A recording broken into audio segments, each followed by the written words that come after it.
So I think we can generally all agree now that if you've watched The Punisher on the Netflix, you probably agree that this is the best live-action interpretation of the character, not even being able to compare the other previous iterations. And yes, I did actually say that just so we can see the comments go insane telling me how Thomas Jane is the definitive Punisher. Go read a comic, please.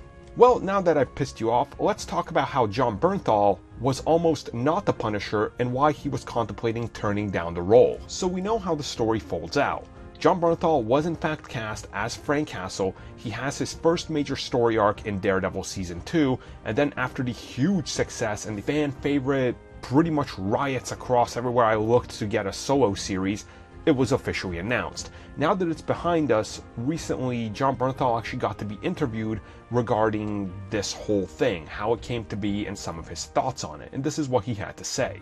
Fully candid, being part of the superhero franchise was not something that I really had an ambition towards.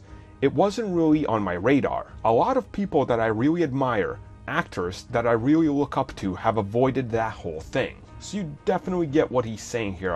You know, like us who look up to certain actors and celebrities, he himself is someone that looked up to much older generations. Well, older in our standards now, but they were much younger when he was looking up to them. And you see them in interviews, and they absolutely hate the superhero genre, hate everything about it, that it's here, and you could see why that might influence his decision. But this is then what else he had and why he took on the role. He says, and I quote, "He didn't have any superpowers. He didn't have a mask.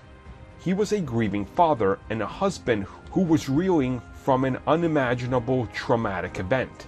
There was something about the character that scared the you-know-what out of me and left me intrigued." So pretty much he picked the Punisher because, like many people love reading the Punisher, it completely detaches itself from comic books. And while it's a comic book and while it's set in a superhero world, it's ultra real feeling. Like for anybody that says, oh, Batman is super real, that's why I like it because he doesn't have powers, Punisher takes that to a whole nother degree.